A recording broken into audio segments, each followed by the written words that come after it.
रक्षाबंधन ही है।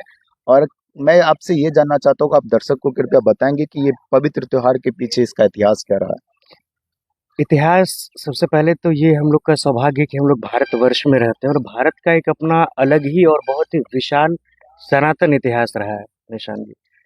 तो जहाँ तक बात ये रक्षाबंधन की है तो इसमें इतिहास ऐसा बताता है हमें।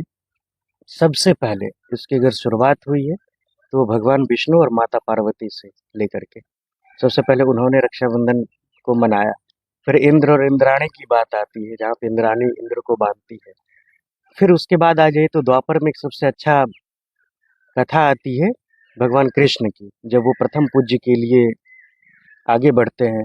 शिशुपाल सौ अपराध क्षमा करने के का वरदान होने के बाद भी वो उसे रोकते हैं, टोकते हैं, बहुत सारी गालियां देते हैं, बहुत अपमान करते हैं।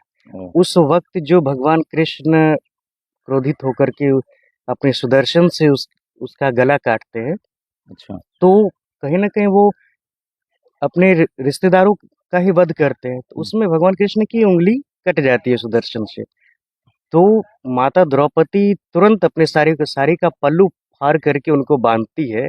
और ये बड़ा ही सुंदर कथा है द्वापर में रक्षाबंधन को लेकर के। वाह।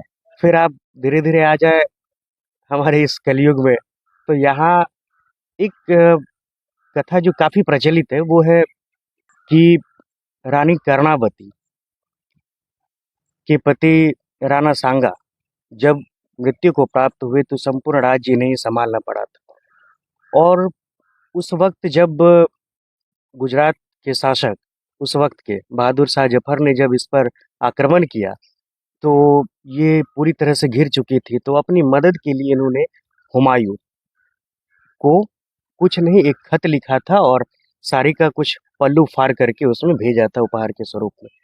और हुमायूं ने भी इसे बखूबी निभाया और अपना सारा काम धंधा छोड़ करके इसी सबसे बड़ा इम्पोर्टेंस दिया और यहाँ आकर के रानी कर्णावती की रक्षा भी की। तो इतने सारे इतिहास भरे